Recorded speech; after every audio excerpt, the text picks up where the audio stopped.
Hi viewers, welcome to my channel Physics 2020 online classes. So in our previous class we have discussed about the reflection of light, incident ray, reflected ray, angle of incidence, angle of reflection, angle of deviation, normal and point of incidence. So these are the terms and also the diagrams we have seen. And also the reflection of light at different surfaces. First we are discussing about the plane mirror. How do actually the plane mirror is a perfect reflection of light, perfect surface of the reflection of a light. Okay, it reflects the light which incident on it. So because of that reason we are discussing about first reflection of light on a plane mirror. So the plane mirror, actually always plane mirror forms a virtual image. So we have different kinds of images according to the shape of the surfaces, reflecting surfaces. Here we have plane surfaces and plane mirror, it is a straight line, and also curved surfaces. Reflection of light we have it different surfaces means plane surfaces and curved surfaces. Plane surface we are considering plane mirror. On plane mirror, whatever the light incident, according to the first law of reflection of light, according to the first law of reflection of light based on the Fermat principle, the light which is incident on this reflecting surface, from the point of incidence again it reflects back into the, returns back into the same medium. So because of that reason, actually we will observe here this reflected ray reach to our eye, this reflected ray reach to our eye, but this reflected ray actually appear to coming from the another point inside of the mirror. So that point, where is the point it is appearing to coming to our eye, so that point there the image of the object forms. So because of that reason the plane mirror always forms a virtual image. So we have two kinds of images here, virtual image and a real image. What do you mean by the virtual image? How does it form? The rays of light after reflection or refraction. The rays of light, it may undergoes reflection or refraction. It appear to meet at some other point. Okay, if it is appear to meet at some other point, so that in that case we will observe the formation of which kind of image? Virtual image. How do we define the virtual image? The rays of light after reflection or refraction appear to meet at some other point. So these virtual images, mainly plane mirrors forms which kind of images? Virtual images. These virtual images are always forms erect. Erect means like a straight line. For example, we have to look at our images in the plane mirror, like in a dressing tables. So like how do we stand erect? In the same way our image also we have to see. Means like straight, upright. So that image we can call the erect image. So virtual images always erect and upright, straight. But here if there is any screen, or if there is any obstruction between our face and mirror, can we able to see our image on the mirror? No. Why? Because our plane mirror forms which kind of image? That is virtual image. Virtual images we cannot be catch on the screen. Virtual images actually appear to meet at some other point inside of the mirror.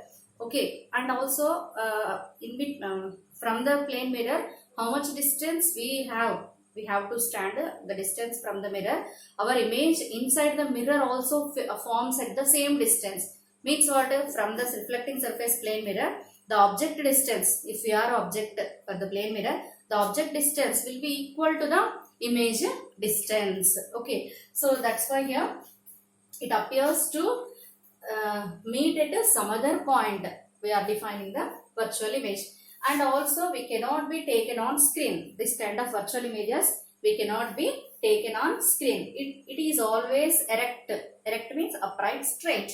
Okay, and what is the example for these virtual images? Means image of our face in a plane mirror. Image of our face in a plane mirror forms which kind of image? That is virtual image. Virtual image means that we cannot catch on the screen. Mainly what kind of reflecting surfaces forms virtual image? Here plane mirror, and curved surfaces also forms virtual image, that based on the position of the object in front of the curved surface, means in front of the spherical mirror. The spherical mirrors also forms a virtual image, but mainly plane mirrors always forms what kind of image? Virtual image. Here if we can look at here, at A, object is placed. From the object the light incident from the object the light, this is non-reflecting surface, I'm sorry. Okay, so this is reflecting surface. From the object light incident at this point of incidence, and from the point of incidence the light returns back, reflected back. This is the reflected ray, and this is the incident ray and reflected ray. So now these reflected ray actually reach to our eye, but actually this reflected ray is coming from at this point inside the mirror. This eye is the image of the object A. Okay, so like this way the plane mirror forms what? A virtual image. And one more kind of image is what we have? Real image. How do we define the real image actually? The rays of light after reflection or refraction. Means what? In two processes, reflection process of light also forms a virtual image and real image. Refraction of light, reflection of light takes place in one medium. Okay, when there is a change in the medium of propagation of light, there the refraction occurs. Okay, so if the rays of light after reflection or after refraction actually meet at some other point, here this is appear to meet, here actually meet at some other point. So there we will observe what kind of image here? Real image. These real images we can be catch on the screen. Okay, we have lab activity in our 10th class first lesson. We have to look at how do we catch the real image formed by the spherical mirror. How do we catch on the screen? Okay, so that's why what real images can be catch on the screen. Which type of images can be catch on the screen? Real images. Okay, and it is always inverted. Real image means what do we keep in mind? It is always inverted. Always erect. Erect means what kind of images they are? Virtual image. Real images always inverted. Okay, inverted. And also what do we have in our daily life examples? Where do we observe the real images? Means images formed on a cinema screen. Okay, once if we can look at the ray diagram, here I consider the inner surface of the spherical mirror. This is actually the spherical mirror. It is a part of the sphere. Okay, inner surface acts as a reflecting surface. Means this is what kind of mirror? Concave mirror. Okay, here I consider the concave mirror. In front of the concave mirror, here AB I placed the object. AB height of the object is placed in front of the mirror. From the tip of the object, the light incident on the reflecting surface of the mirror. From the point of reflection, again it gets reflected back. Okay, these two rays are incident rays. After incident on the reflecting surface of the spherical mirror, again they reflect back. And when these two reflected rays meet at one point, there we will observe the image of this AB object. This image, look at here. This is the principal axis actually. Okay, this from the principal axis to intersecting point of these reflected rays. If we can extend the line, we will get the image of the object AB. Here A dash B dash is the image of the object. So this inverted image is what kind of image? Real image. Real images mainly cannot form by the plane mirror. Plane mirror always forms a virtual image only. Real image and also virtual images can be formed by the spherical mirrors. So these are the differences between virtual image and real image. In our 10th class CC model question paper, always they will ask for 2 marks. Distinguish between virtual image and real image. If we can write like this points wise, we will get 2 marks. Okay. How do we get the virtual image and real image? What are the examples and how do we show the virtual image and real image with the help of a ray diagram? And which one catch on the screen, which one cannot be catch on the screen? Virtual image means the rays of light after reflection or refraction, they appear to meet at some other point. Real image means what? The rays of light after reflection or refraction, they actually meet at some other point. It cannot be, virtual image cannot be taken on the screen. Real image can be taken on the screen. It is always erect, means upright, straight. Okay, it is always inverted. If it is inverted image formed, that what kind of image we have to say? Real image. Okay. Example, image of our face in plane mirror. Image formed on a cinema screen. Still pictures, motion pictures exhibited on the cinema screens always forms which kind of images? Real images. And we have to represent with the ray diagram. So like this way, we have to distinguish the real image and virtual image. And also we have some of the characteristics of virtual image and real image. If we can write like this, we will get the 2 marks perfectly. We have to distinguish perfectly between the real image and virtual image.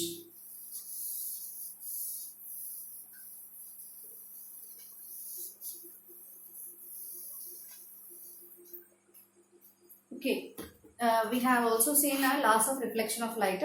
The first law of reflection of light, is angle of incidence is equals to angle of reflection. Okay, angle of incidence is equal to angle of reflection. To measure based on the incident ray, based on the angle of incidence, we have to measure the reflected angle of reflection. So to measure the angle of reflection, we have to draw the normal. For plane surfaces, we have to draw the normal easily. From the point of incidence, we have to draw the normal easily like this. Okay, from the point of incidence, this is the normal, like N dash. Okay, this is O and AO is the incident ray. From the point of incidence, how much angle the incident ray makes with the normal? By making the same angle, again the light returns back into the same medium. So, okay, like this way we can measure the reflected angle. Okay, if we draw the normal from the point of incidence, we have to draw the perpendicular line with the plane mirror. Okay, this is the way of drawing the normal. And also with the help of normal, we have to measure the angle of reflection. But for curved surfaces like spherical mirrors, curved surfaces, we have to look at the reflection of light at curved surfaces. How do we find out the normal, and how do we draw the ray diagram for representation of the formation of a image? Okay, so here in this way we have to draw the normal. Anyone can draw the normal perfectly based on the first law of reflection of light for plane mirror. But for a spherical mirror, here we have in a 10th class a simple activity. Okay, we have to take a slipper and we have to bend into the slipper. We have to bend, okay, bend inwards. First, we have to take the slipper and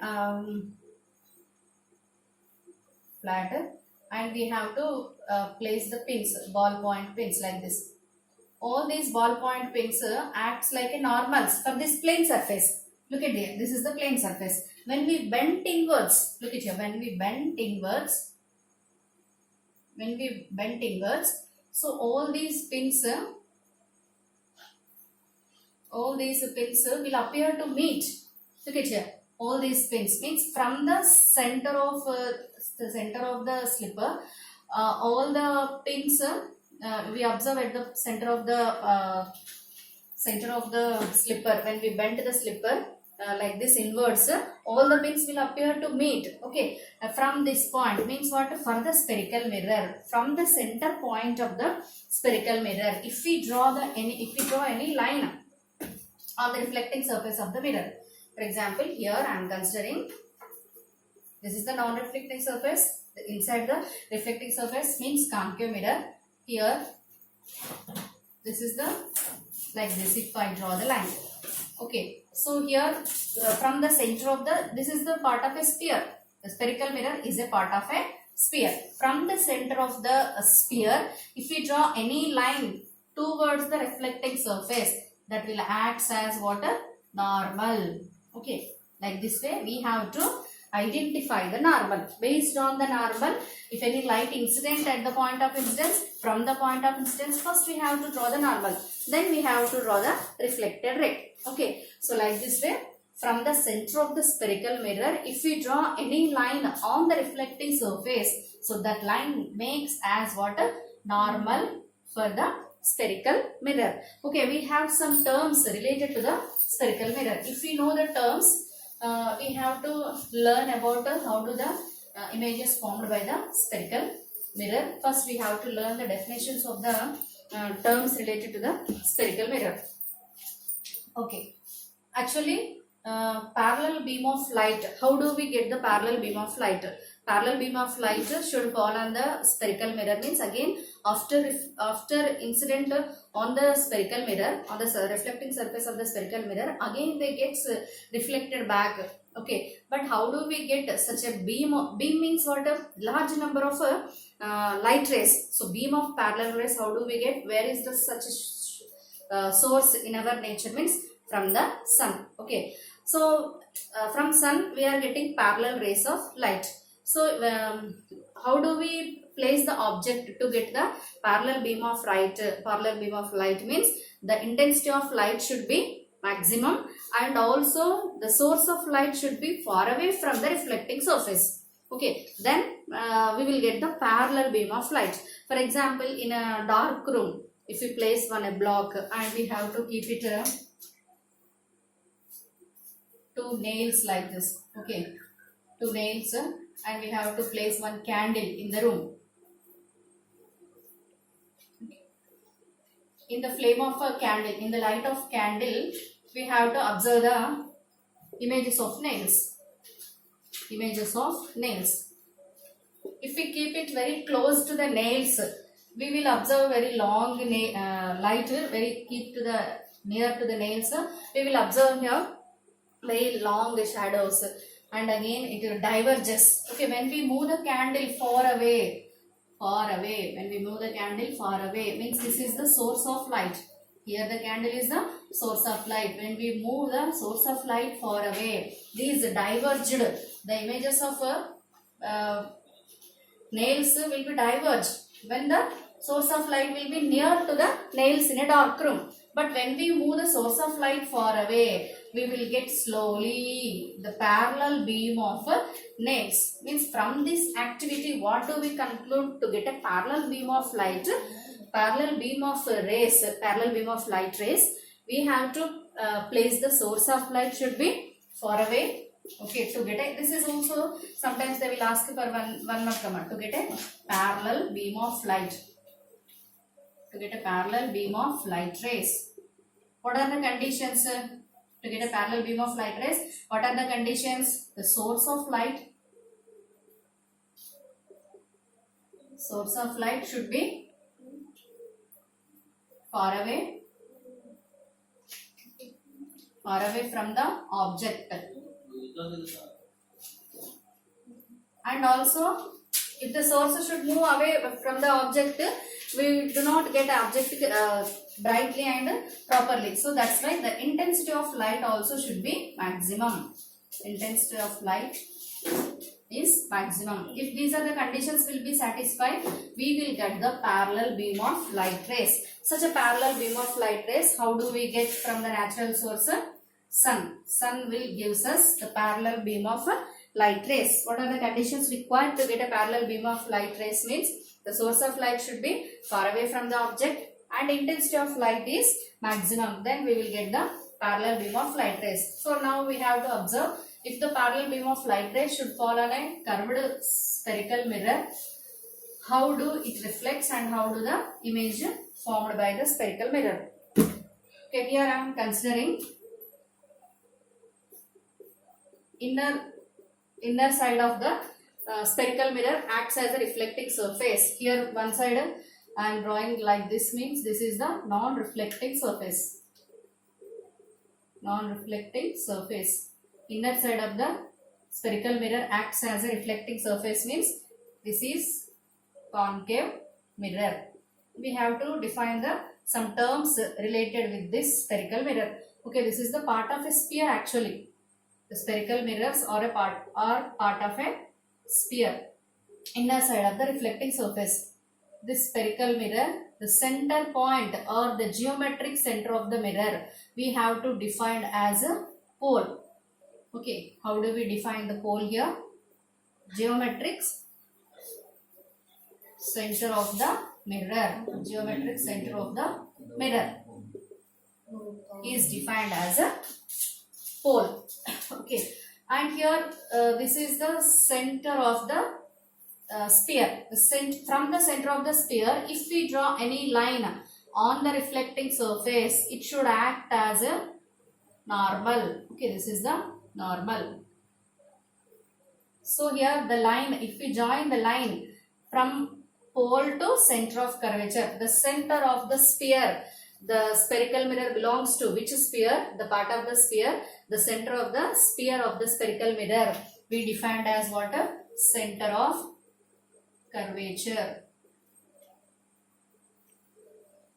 Center of curvature. If we join the pole and center of curvature, okay, this line, the line joining the pole and center of curvature we defined as principal axis. Principal axis. Principal axis means what? The line joining the points, joining through the pole and center of curvature. C means what? Center of curvature. The line joining the pole and center of curvature we defined as a principal axis. Okay. So here the distance between pole and center of curvature we have to define as radius of curvature. Radius of curvature. How do we define the radius of curvature? The distance between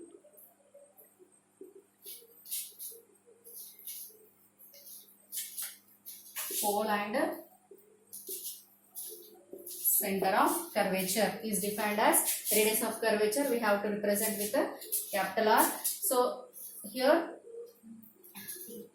if we draw any line from the center of curvature to the reflecting surface of the spherical mirror we defined as a normal, and the geometric center of the mirror we have to define as a pole. Pole we denote with the letter P, and center of curvature, the point, the center of the spherical mirror, sphere mirror belongs to which sphere, so that point we defined as center of curvature. The line joining through the pole and center of curvature we defined as a principal axis, and the distance between pole and center of curvature is defined as a radius of curvature. And if we observe the parallel beam of light rays incident on the spherical mirror, okay, these are the terms we have to keep in mind. We have to denote the geometric center of the mirror with P, okay, and center of curvature with C, and radius of curvature with a capital R. So now here I am considering the parallel beam of light rays from the sun. Just now we have discussed to get the parallel beam of light rays, the source of light should far away from the object and the intensity of light should be maximum. Such a type of parallel beam of light rays are incidenting on the reflecting surface of the spherical mirror. Here we are considering. Okay, here the set of parallel light rays incidenting on the reflecting surface of the spherical mirror. From the point of incidence, all these incident rays will reflect back. Okay, when we observe all these reflected rays, all the reflected rays will appear to meet at one point. Okay, where at which point the reflected rays after reflection from the point of incidence on the reflecting surface, that point we have to define as focal point or focus. Focus or focal point. Okay, how do we define the focus or focal point? When the parallel beam of light rays incident on the reflecting surface of the spherical mirror, from the point of incidence, the rays gets reflected back. All the reflected rays are appear to meet at one point. The point we defined as what?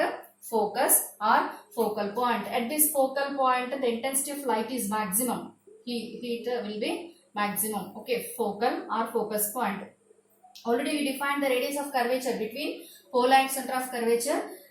Distance between pole and center of curvature is the radius of a curvature. But here the focus point is exactly in between the radius of curvature. So that's why we have to define the distance between pole and focus. Distance between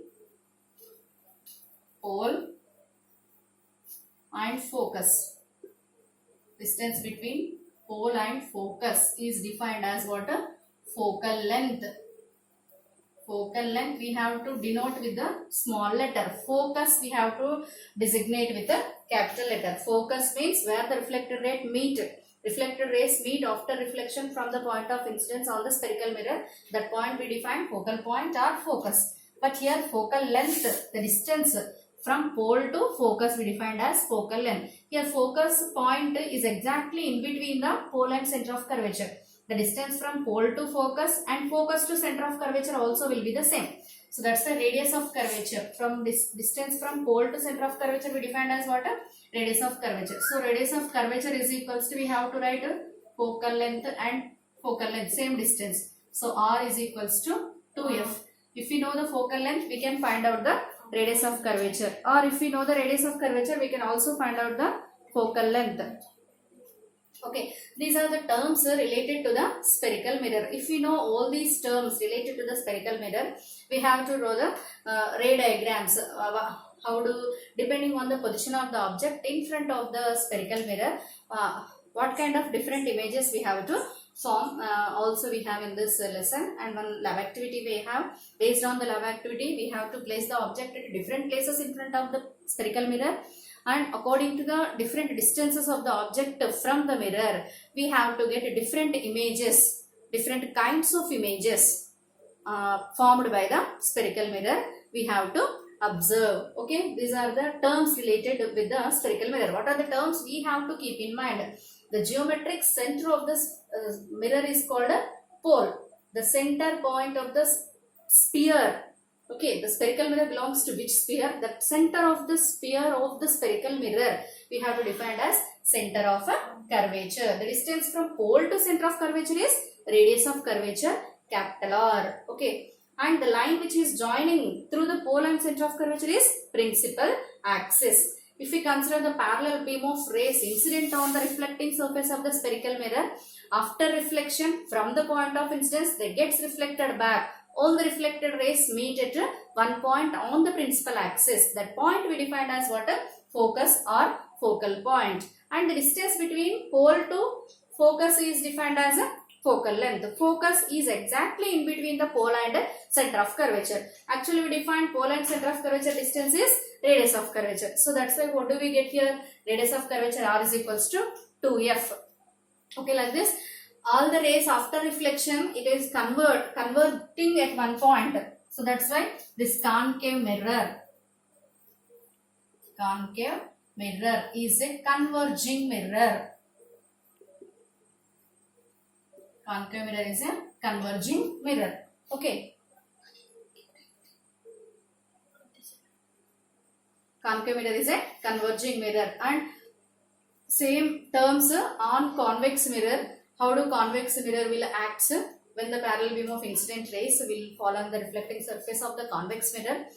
We have to look into our next class, and also we have to discuss about the lab activity, different distances on the object based, different images formed by the spherical mirrors with ray diagrams we have to discuss. If you like my video, if you can understand clearly, comment and also like my video and share my video. Thank you, viewers.